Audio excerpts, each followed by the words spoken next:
신용환의 5분 인문학. 오늘은 고흐의 일본 사랑, 그러니까 미술 이야기를 가져왔어요. 제가 이제 미술에 대해서 깊이 잘 몰라요. 그냥 좀 나이 들어서 관심이 생겼고 취미적으로 좀 읽으려고 하는데 워낙 좀 일정이 바쁘니까 잘 못하는데, 사실 뭐 미술에 대한 깊이 있는 이야기라기보다는 미술과 관련된 좀 역사 이야기 쪽으로 보면 재밌지 않을까, 좀 흥미로운 제 이야기를 한번 풀어보고 싶었어요. 자, 볼게요. 우키요에, 뭐 옛날에 혹시나 세계사 공부하거나 한 분들은 아실 거예요. 그 조님 문화라고 하죠. 에도막부 시절 때 상인들이 중심이 돼서 마치 우리나라 조선 후기 때 뭐 김홍도, 신유목 나오듯이 얘네들도 그들만의 독특한 문화를 꽃피워요. 그래서 우키요에라는 한 장르가 있는데, 이런 그림들 많이 보셨을 거예요. 그래서 이게 뭐 우키요에가 어떻게 시작된 거냐에 대해서 여러 논란, 여러 이야기가 있어요. 근데 그 중에 참 재밌는 이야기 뭐냐면, 도시락 가게의 어떤 도시락 사는 포장지에서부터 시작이 됐다고 이런 얘기도 있고, 또 이제 뭐 이런 게 이제 칼라 파나로 만들어진다고 하죠. 그렇죠? 이제 그런 것들이 있는데, 여하간 이 우키요에는 에도 시대의 가장 대표적인 조님 문화 중에 하나예요.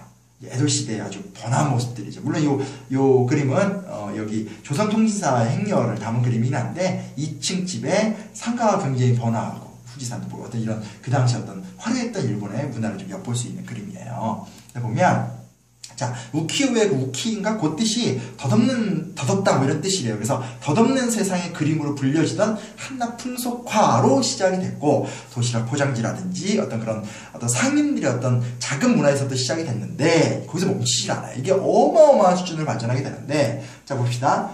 카츠시카 호쿠사이. 이제 작가 이름이에요. 이게 뭐야? 이렇게 물어볼 수 있는데, 아무리 우키요를 몰라도 요 그림 정도는 아마 아실 거예요. 그쵸? 왜냐면 횟집 같은 데 가면 요거 되게 많이 걸려있거든요. 그쵸? 그리고 요것도 이제 가끔 볼 수 있는 건데, 이제 아주 전형적인 이 소위 말하는 일본의 미술 양식을 만들어낸다고 볼 수 있어요. 이렇게 검은 테두리선 같은 거 있는 것도 보고, 이 강렬한 색감.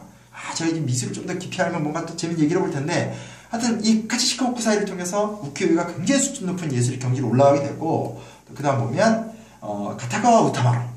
이분의 작품 대부분 다 이렇게 좀 게이샤나 일본 여성들을 그린 아주 섬세한 필치, 거의 전형적인 일본상의 작품들이라 볼 수 있는데, 현재 이제 영국 그 박물관에 들어가 있는 요 그림이 저만이 아니라 굉장히 충격적인 작품인데, 대단하잖아요. 왜냐면, 그러니까 보통은 이렇게 정면을 그리는데, 이거는 정면이 없어요. 그리고 이제 남녀가 뽀뽀하는 모습인데, 우리 뒷모습, 목선, 옆모습 같은 걸 통해서 어떤 사랑과 어떤 모습들을 굉장히 좀 이렇게 예술적, 좀 신선하게 조명하고 있죠. 그래서 충격적인 작품들인데, 이런 것들도 만들어지게 되고, 그 다음, 개인적으로 제가 좀 좋아하는 건, 좀 유치해서인지 모르지만, 안도 히로시기의 작품 되게 좋아해요. 굉장히 만화적인데, 굉장히 섬세한 만화적이면서도 일본만의 독특한 어떤, 이게 지금 여기 좀 잘 안 보이는데 피가 막 내리고 있는 장면이거든요. 그리고 눈이 오는 장면들인데, 그런 것들을 뭐라 하더나, 너무나 좀 아름답게 표현하고 있고 예쁘게 표현하고 있는. 그래서 이런 지금 3명 정도 굉장히 좀 캐릭터가 다른 사람들이죠. 카츠시카 호쿠사이, 가타가 우타마로, 뭐 안도 히로시기 같은 사람들이 이런 식으로 우키요의 장르를 굉장히 수준 높게 끌어올린 거예요. 그럼 하나의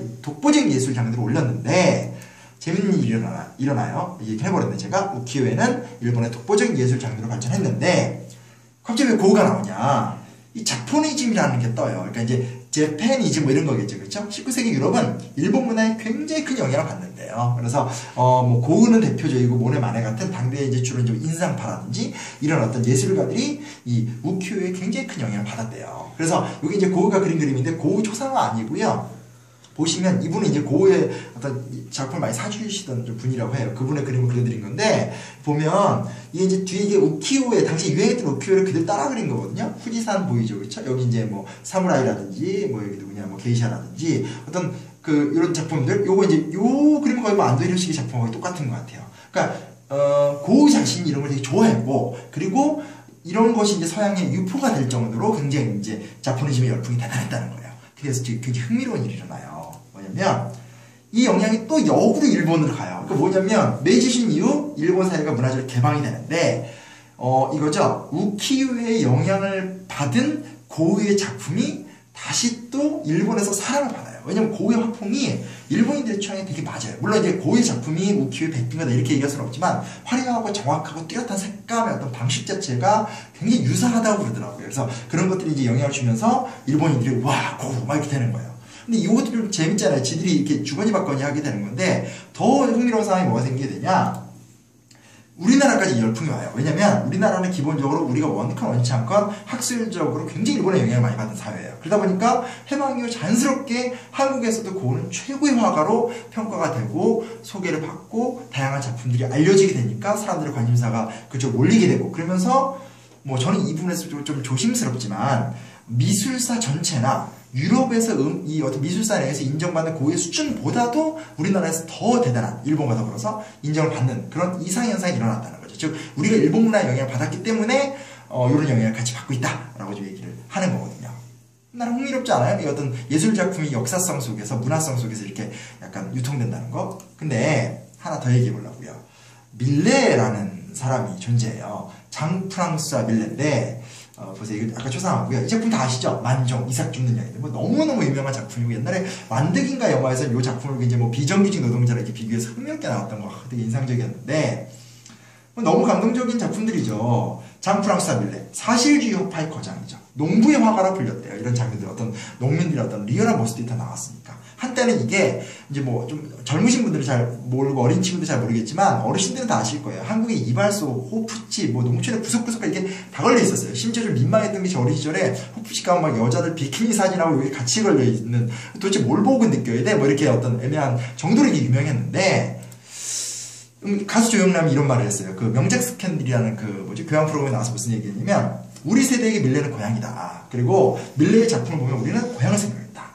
이런 취지를 말씀하셨어요. 그래서 제가 똑같이 따오진 않았는데, 한국의 장년층에게 밀레의 작품은 정말 각별해요. 이건 정말 그래요. 그래서 어르신들하고 보면 이런 작품들 보면 다 자기 고향을 생각하시는데, 냉정히 따져보면 아니 솔직히 우리나라의 농촌이 이렇게 생기진 않았잖아요. 왜 그럴까? 왜 하필 밀레인가? 이유가 있어요. 한국전쟁 때문에 그래요.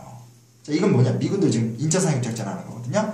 미군의 추억이 전이된 게 맞아요. 한국전쟁과 더불어 수많은 미군이 들어왔고, 그들이 고향 향수를 이 밀레라는 그림에서 찾아요. 그래서 벽에다도 붙여놓고 텐트에다 붙여놓고, 그런데 그 문화가 자연스럽게 우리에게 전이게 되면서 우리도 밀레를 통해서, 미국의 농촌을 통해서 우리의 농촌을 그리는, 즉 우리 자생적인 그런 것이 없기 때문에 역으로 외국의 문화를 투영해서 우리의 것을 찾아가는 문화적 과정이 있었다는 거예요. 상당히 좀 고흐랑 유사한 측면이 있죠. 예술도 문화도 그리고 취향도 사실은 모두 역사 가운데 있다라는 것이 오늘 재미있는 이야기한 이야기고요. 마지막으로 여기 또 안도 히로시게의 제가 굉장히 좋아하는 어떤 뭐라 하더라, 에도 시대 때 삶의 정치에 대한 그림으로 마무리 짓도록 할게요.